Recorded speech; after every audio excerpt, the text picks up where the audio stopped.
మధ్యతరగతి పేద కుటుంబాలందరినీ కూడా కలిసివేస్తా ఉంది. ఆడపిల్లల తల్లిదండ్రులందరికీ ఆందోళన గురి చేస్తూ ఉంది. రంగారెడ్డి జిల్లా షాబాద్లో ఒక ఫోక్సో కేసు నిందితుడు రాష్ట్ర ప్రభుత్వ వైఫల్యం వల్ల ఒక మైనర్ బాలికపై అత్యాచారం చేసినటువంటి వ్యక్తిని పట్టుకోకపోవడం,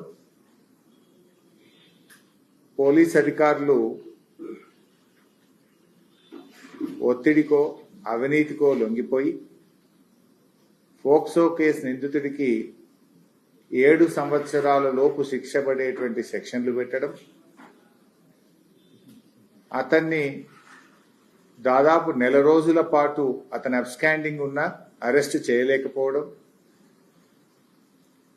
అతను కోర్టు నుంచి యాంటిసిపేటరీ బెయిల్ తెచ్చుకొని పోలీస్ స్టేషన్ ముందు లొంగిపోయి ఇవాళ మొత్తం ఆ కుటుంబాన్నే అంతం చేయడం జరిగింది. అంటే రాష్ట్ర హోంమంత్రిగా ముఖ్యమంత్రిగా రేవంత్ రెడ్డి పూర్తిగా విఫలం చెందినారు. అంటే నైతిక విలువలున్న వాళ్ళైతే తక్షణమే హోంమంత్రిగా ముఖ్యమంత్రిగా రేవంత్ రెడ్డి రాజీనామా చేయాలి. అసలు నీకేమైనా మానవత్వం ఉందా? ఈరోజు రాష్ట్రానికి నువ్వే హోంమంత్రి, నువ్వే ముఖ్యమంత్రి. ఆ సంఘటనా స్థలానికి వెళ్లాల్సిన బాధ్యత నీకు లేదా? నిజంగా చెప్పాలంటే షాబాద్ హత్యలు ముమ్మాటికి ఇది పోలీస్ హత్యలు, ప్రభుత్వ హత్యలు. పోలీసుల నిర్లక్ష్యం వల్ల, ప్రభుత్వ తప్పిదాల వల్ల అన్యం పుణ్యం ఎరగని 3 చిన్నారులు, 3 పెద్దవాళ్ళు, 6 ఈరోజు హత్యకు గురైనారు.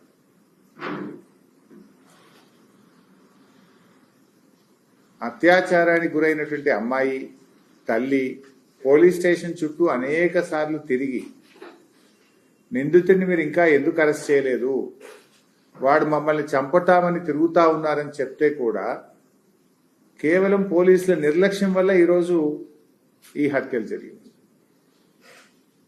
అంటే పోలీసులు నిజంగా వాళ్ళు చేయాల్సిన పని చేయడం లేదు. అత్యంత బాధాకరమైనటువంటి విషయం. 3 చిన్నారులు చనిపోయినారు. అత్యాచారానికి గురైన అమ్మాయితో పాటు 2 చెల్లెళ్ళని చంపాడు.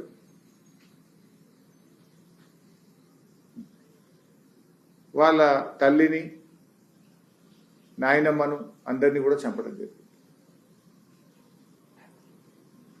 ఇంత తీవ్రమైన సంఘటన ఒక్క అమ్మాయి మిగిలిపోయింది.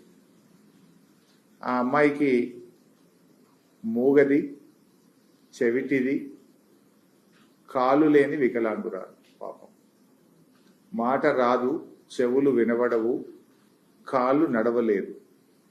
పూర్తిగా కుటుంబ సభ్యుల మీద ఆధారపడ్డ ఒకే ఒక్క అమ్మాయి మిగిలిపోయింది. ఆ అమ్మాయికి అన్నం తినిపియాలన్నా, ఆ అమ్మాయిని వాష్రూమ్ తీసుకువెళ్లాలన్నా ఈ కుటుంబ సభ్యులే అన్నీ చేసేవారు ఆ అమ్మాయికి. ఇప్పుడు ఆ అమ్మాయి పరిస్థితి ఏంటి? ఆ అమ్మాయి జీవితం ఏంటి? పాపం చెవులు వినబడని, మాటలు రాని, నడవలేని ఆ అమ్మాయి జీవితాన్ని ఒక్కసారి ఊహించుకుంటే గుండె చెరువవుతుంది.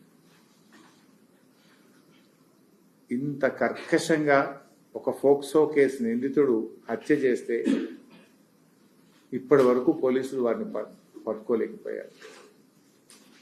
ఆనాడు అత్యాచారం చేసిన తర్వాత కూడా పోలీసులు పట్టుకోకుండా నిందితుడికి సహకారం అందించి నెల రోజుల పాటు అరెస్ట్ చేయకుండా అతను యాంటిసిపేటరీ బెయిల్ తేవడానికి ప్రభుత్వము, పోలీసులే సహకరించారు.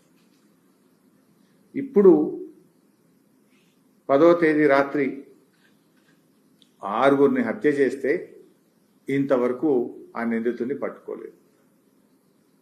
పరామర్శ కోసం వెళ్లిన బీఆర్ఎస్ పార్టీ డిప్యూటీ లీడర్, మాజీ హోంమంత్రి సబితా ఇంద్రారెడ్డి గారిని మాత్రం చేజ్ చేసి పట్టుకున్నారు.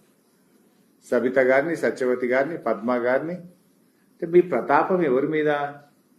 మాజీ హోంమంత్రి, బీఆర్ఎస్ పార్టీ డిప్యూటీ లీడర్, వారి మీదనేమో మీరు మొత్తం టీములు ఫామ్ చేసి టీములు పెట్టి మీరు వారిని అరెస్ట్ చేస్తారు. స్పెషల్ టీములు పెట్టారు.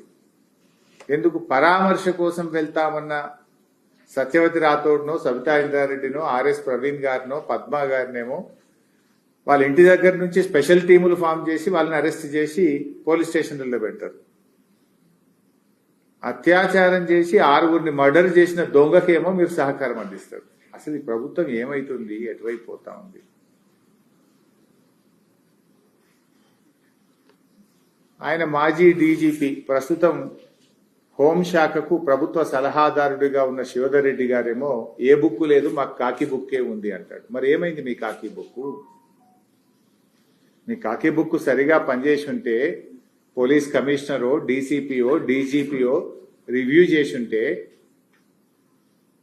ఎందుకు ఈ నిందితుడిని అరెస్ట్ చేయలేదు?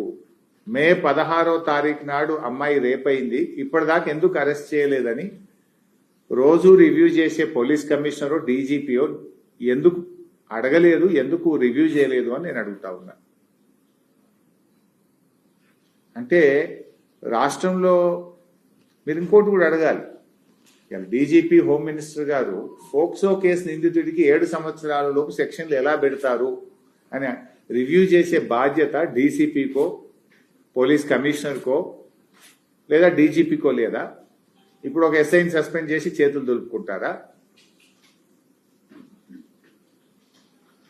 మానవత్వం ఉంటే, నైతిక విలువలుంటే ఫస్ట్ హోంమంత్రిగా నువ్వు రాజీనామా చేయి Revanth Reddy. You are the failure home minister. ఇవాళ ఎంతసేపు ప్రతిపక్షాల మీద అక్రమ కేసులు పెట్టడానికి, ప్రతిపక్షాలను వేధించడానికి, ప్రతిపక్షాలను విచారణ చేయడానికి, ల్యాండ్ సెటిల్మెంట్లకు పోలీస్ స్టేషన్లను మీరు అడ్డాగా చేసుకున్నారు. పోలీసులను తమ విధులు తాము నిర్వర్తించకుండా పోలీసులను మీరు ల్యాండ్ సెటిల్మెంట్లకు అడ్డాగా మార్చినారు. పోలీస్ వ్యవస్థను మీరు ఇలా రాజకీయ వ్యవస్థగా మార్చడం వల్ల ఈ ఇబ్బంది వస్తూ ఉంది. ఇప్పుడు ప్రస్తుత డీజీపీ సివి ఆనంద్ ఏమో మావోయిస్టులే మంచోళ్ళు అంటాడు.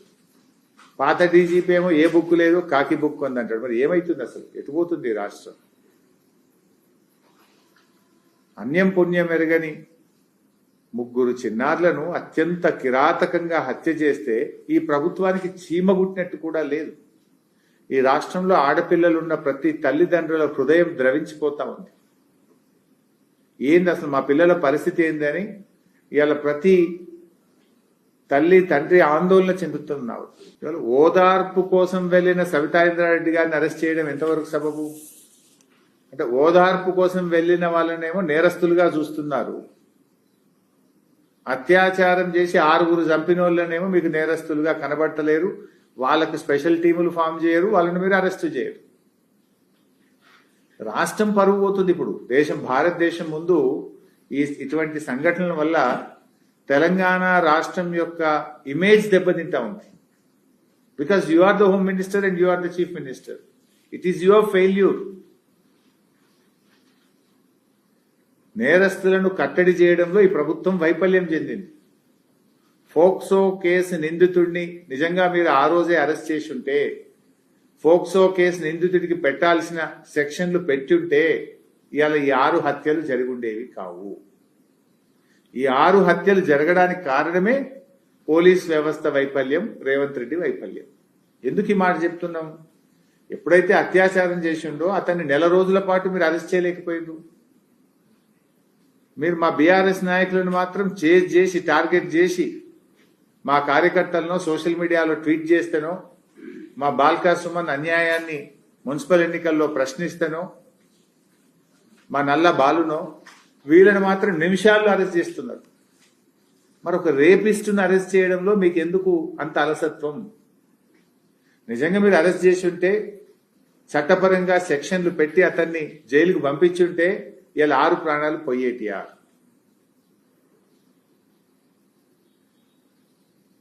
ఇది రాజకీయాల కోసం మాట్లాడతలేవు, బాధాతప్త హృదయంతో మాట్లాడుతున్నాం. ఆ కుటుంబం ప్లేస్ లో మీరుంటే ఏంది పరిస్థితి? ఆ కుటుంబ రక్త సంబంధికులు ఎంత బాధపడుతుంటారు, ఎంత ఆవేదన చెందుతుంటారు? ఒక్కసారి ఆ స్థానంలో ఉండి ఆలోచించండి. పాపం ఆ మూగ చెవిటి వికలాంగురాలైన అమ్మాయి స్థానంలో ఉండి ఒక్కసారి ఆలోచించండి. ఒకతే మిగిలింది కుటుంబంలో, 6 మర్డర్ కాబడ్డారు, ఒక్క అమ్మాయే మిగిలింది. ఆ అమ్మాయి మూగ, చెవుడు, 2 కాళ్ళు లేవు. అసలు ఆ అమ్మాయి ఎంత హృదయ విదారకంగా బాధపడి ఉంటుంది. ఆ అమ్మాయి పరిస్థితి ఏంటి అసలు? ఆమెను ఎవరు ఓదార్చగలుగుతారు? ఆమె జీవితాన్ని ఎవరు కాపాడగలుగుతారు? అసలు ఆ అమ్మాయి పరిస్థితి ఏంటి? ఆమెను ఎవరు చూసుకోవాలి రేపు? ఆమెను ఎలాగో ఎవరు పెళ్లి చేసుకోవడం కష్టం. అలాంటి అమ్మాయిని ఎవరు సాధాలి? ఆ కుటుంబం పరిస్థితి ఏంటి రేవంత్ రెడ్డి? తక్షణమే ఆ అమ్మాయి పేరు మీద ₹1 కోటి ఫిక్స్డ్ డిపాజిట్ చేయాలని, ఆ అమ్మాయిని సంరక్షించి పెంచుకునే బాధ్యత ప్రభుత్వమే తీసుకోవాలని, నిందితుడిని వెంటనే అరెస్ట్ చేసి కఠినాతి కఠినంగా శిక్షించాలని బీఆర్ఎస్ పార్టీ పక్షాన్ని డిమాండ్ చేస్తున్నాం. అరెస్ట్ చేసిన సబితా ఇంద్రారెడ్డి గారిని, పద్మ గారిని తక్షణమే పోలీసులు విడుదల చేయాలని చెప్పి కూడా డిమాండ్ చేస్తున్నాం. అరెస్ట్ చేయాల్సింది పరామర్శకు వెళ్లే మా డిప్యూటీ లీడర్, మా హోంమంత్రిని కాదు. అరెస్ట్ చేయాల్సింది 6 మర్డర్లు చేసిన నేరస్తుల్ని.